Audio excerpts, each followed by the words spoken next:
Assalamualaikum warahmatullahi wabarakatuh.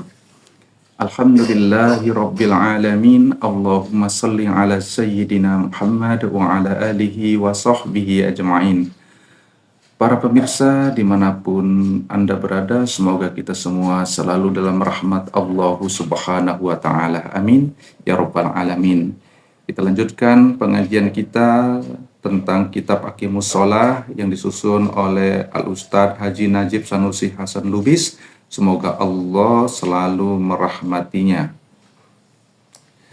Kita masuk soal yang kelima, yakni bagaimanakah sholat menurut ahli hakikat? Jawabnya, menurut ahli hakikat, sholat adalah tawajjuhul qalbi ilallahi ala wajhin yajlibul khawfa ilaihi subhanahu wa yab'asu fihi jalala azamatihi wa kamala qudratihi.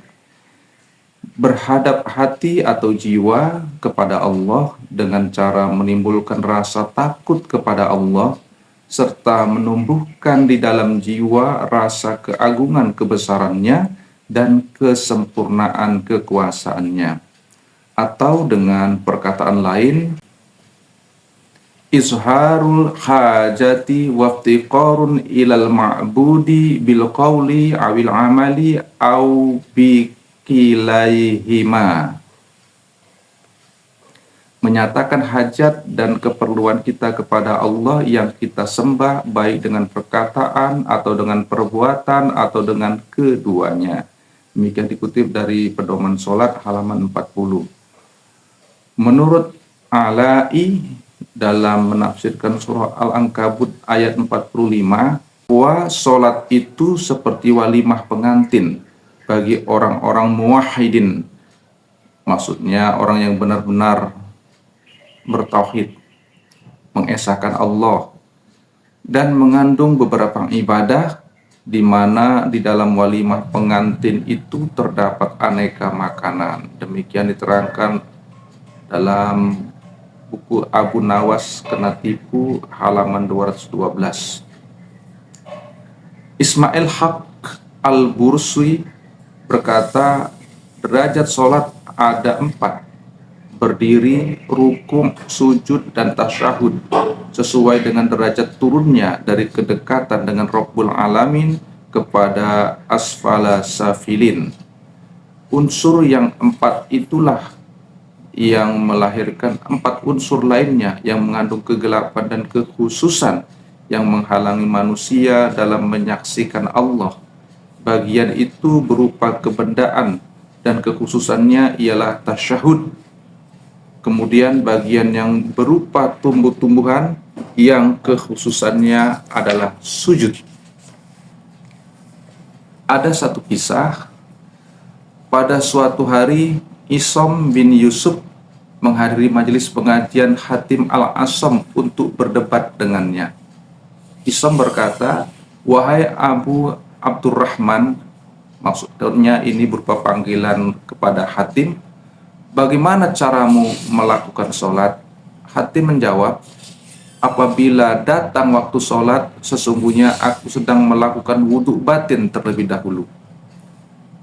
Kemudian Isom bertanya lagi, apa memang ada wudhu batin dan bagaimana penjelasannya? Hatim berkata, apabila aku berwudhu, sesungguhnya yang aku lakukan adalah wudhu zohir dan wudhu batin. Adapun wudhu zohir itu adalah aku membasuh anggota wudhu dengan air, yakni 2 telapak tangan, mulut, hidung, wajah, 2 tangan, kepala, 2 telinga, dan 2 kaki. Adapun wudhu batin itu adalah membasuh jiwa bagian dalam dengan 7 alat pembasuh, yaitu taubat, menyesal, meninggalkan kesenangan duniawi, tidak mengharapkan pujian orang, tidak berharap jadi pemimpin, tidak berkhianat, dan tidak dengki. Isom merasa kagum mendengar penjelasan tersebut, lalu berkata lagi, bagaimana halnya dengan sholatmu? Hatim menjawab, apabila aku telah berdiri tegak hendak melakukan sholat, aku lemaskan seluruh anggota tubuhku sehingga aku dapat melihat Ka'bah dengan mata hatiku. Aku berdiri antara harap dan takut kepada Allah Azza wa Jalla. Aku memantapkan hatiku bahwa Allah Subhanahu wa Ta'ala sedang mengawasiku. Aku merasakan bahwa surga di sebelah kananku dan neraka di sebelah kiriku, sementara malaikat maut berada di belakang punggungku. Begitulah bahkan seolah-olah aku telah menjejakkan kakiku di atas sirat atau titian, dan aku berpikir bahwa inilah solatku yang terakhir. Setelah hatiku mantap, barulah aku berniat lalu mengucapkan takbiratul ihram sebaik-baiknya. Dalam solat, aku membaca surat seraya merenungkan isinya, lalu ruku dengan penuh kerendahan serta sujud dengan penuh rasa kehambaan. Dalam tasyahud, aku tumpahkan seluruh harapanku dan aku akhiri salamku dengan penuh keikhlasan.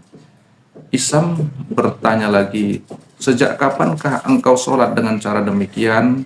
Hati menjawab, wudhu dan sholatku yang demikian sudah aku lakukan sejak aku menyadari bahwa aku hanyalah seorang hamba yang diciptakan oleh Maha Pencipta.